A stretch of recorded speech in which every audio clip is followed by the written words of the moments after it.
অনেক দিন ধরেই আমাদের পুকুরেতে জাল ফেলা হবে বলে সবাই ভাবা হচ্ছিল, কিন্তু জালটা ফেলবে কে সেটাই নিয়ে আলোচনা হচ্ছিল। এই আজকের আমার দিদির ছেলে আসায় কাকা জাল বের করে দিল, বলল জালটা ফেল পুকুরে।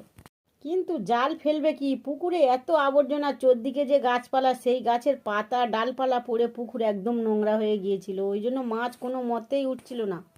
মাছ কিন্তু পুকুরে প্রচুর ছিল, কিন্তু মাছ হচ্ছিল না দেখে আমার একটা দাদাও নামলো ওর সঙ্গে। নেমে ঘাটা দিয়ে লাস্টের দিকে কিছুটা মাছ হলো। যেহেতু আমাদের ভাগ অনেকটা, ওই জন্য অসুবিধা হয়, ওই জন্য একটু বেশি মাছই লাগে। কিন্তু আজকের একদম মাছ হচ্ছিল না, তাই যা হয়েছে তাই কেটে কুটে এবার ভাগ করা হবে বলে সিদ্ধান্ত হলো।